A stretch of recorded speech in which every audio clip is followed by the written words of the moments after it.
നേരം ഏറെയായിട്ടും ഭട്ടിയെ കാണാതെ അല്പം പരിഭ്രമിച്ചിരിക്കുകയായിരുന്നു വിക്രമാദിത്യൻ. ഈ നേരത്താണ് ഭട്ടിയുടെ വരവ്. എന്താണ് വൈകാൻ കാരണമെന്ന് വിക്രമാദിത്യൻ അന്വേഷിച്ചു. പ്രിയപ്പെട്ട ജ്യേഷ്ഠ, ഒന്നും പറയണ്ട. ആദ്യം പെൺവേഷം കെട്ടി, പിന്നെ ശരിക്കും ഒരു സ്ത്രീയായി മാറി, അതിനുശേഷം പുരുഷനായി മാറിയിട്ട് വേണ്ടേ അങ്ങയുടെ മുമ്പിൽ വരാൻ? ഒരു കുരുക്കിൽപ്പെട്ട അവസ്ഥയായിരുന്നു എൻ്റേത്. വിക്രമാദിത്യൻ കാര്യങ്ങൾ മനസ്സിലാവാതെ ഭട്ടിയെ തന്നെ നോക്കി നിന്നു. പോയ മുതലുള്ള സംഭവങ്ങൾ ഒന്നൊന്നായി വിക്രമാദിത്യന് ഭട്ടി വിവരിച്ചു കേൾപ്പിച്ചു. 7 മതിൽക്കെട്ടിനപ്പുറത്ത് അന്തഃപുരത്തിൽ പുരുഷന്മാരെ കാണാതെ വസിക്കുന്ന ചെമ്പകഗന്ധിയെക്കുറിച്ച് കേട്ടപ്പോൾ വിക്രമാദിത്യന് വലിയ കൗതുകമായി. താപസനും അദ്ദേഹത്തിൻ്റെ പത്നിയും തന്നിൽ ചെയ്ത പരിണാമ കാര്യങ്ങൾ കേട്ടപ്പോൾ വിക്രമാദിത്യൻ പൊട്ടിച്ചിരിച്ചുപോയി. പക്ഷേ ഇതുകൊണ്ട് ഒരു ഗുണമുണ്ടായിട്ടുണ്ട്. കയ്യിലുള്ള 2 വേരുകളും ഉയർത്തി കാണിച്ചുകൊണ്ട് ഭട്ടി വിക്രമാദിത്യനോട് പറഞ്ഞു. ഇവ കൊണ്ട് എന്തു ചെയ്യാനാണ് നിന്റെ ഉദ്ദേശം? വിക്രമാദിത്യൻ ചോദിച്ചു. ഉർവശി ശാപം ഉപകാരം എന്ന് പറയുന്നത് പോലെയാണ് ഈ 2 വേരുകൾ നമ്മുടെ കയ്യിൽ വന്നിരിക്കുന്നത്. നമ്മൾ നാളെ വിജയപ്രദീപൻ എന്ന രാജാവിനെ കാണാൻ പോകുന്നു. ഞാൻ കുന്തള രാജ്യത്തെ ശല്യരാജൻ ആയിട്ടും താങ്കൾ വിക്രമണി എന്ന രാജ്ഞിയായിട്ടും. താങ്കളെ ഞാൻ ഈ വേരുകൊണ്ട് വിക്രമണി രാജ്ഞിയാക്കും. ഇതുകേട്ട് വിക്രമാദിത്യൻ പറഞ്ഞു, അതായത് ഞാൻ ഇനി കുറേ ദിവസം പെണ്ണായി ജീവിക്കണം അല്ലേ?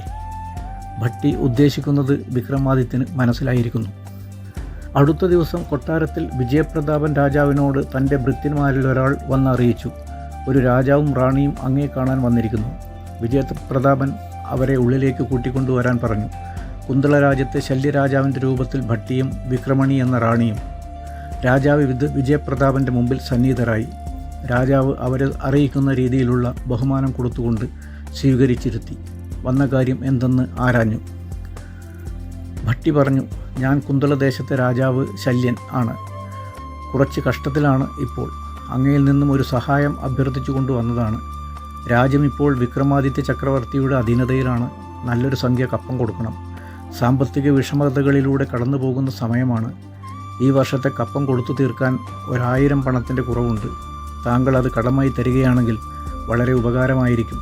തിരിച്ചു തരാൻ അധികം സമയമെടുക്കില്ല. വാണിജ്യ ആവശ്യത്തിനായി വരുന്ന കപ്പലുകളിൽ നിന്നും പിരിച്ചെടുത്ത് അധികം താമസിയാതെ തന്നെ തിരിച്ചു തരാം. അതുവരെ എൻ്റെ പത്നി വിക്രമണി പണയമായി ഈ കൊട്ടാരത്തിൽ നിൽക്കട്ടെ. പണം തിരികെ നൽകി അവളെ തിരിച്ചു കൊണ്ടുപോയിക്കൊള്ളാം.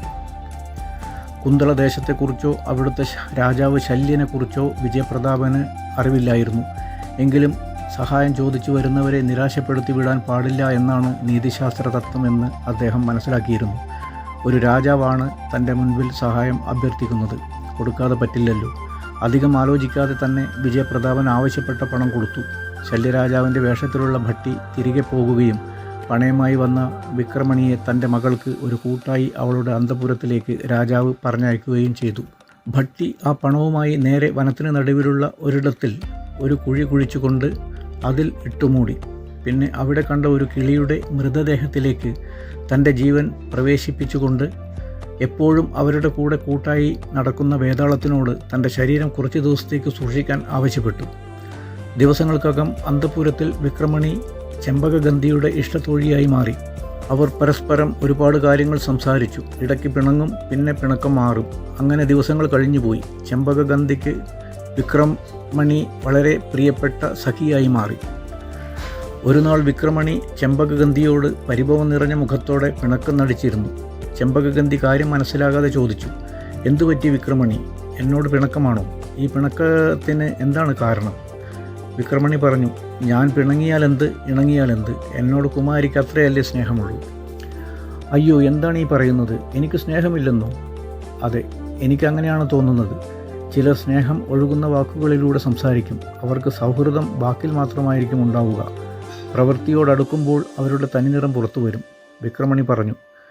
ഇതിനുത്തരമായി ചെമ്പകഗന്ധി പറഞ്ഞു, അങ്ങനെയുള്ള ചങ്ങാതിമാരെ പറ്റി കേട്ടിട്ടുണ്ട്. അതുപോലെ തന്നെ ഒരു മനസ്സും 2 ശരീരവുമായി ജീവിക്കുന്ന സുഹൃത്തുക്കളും ഇല്ലേ?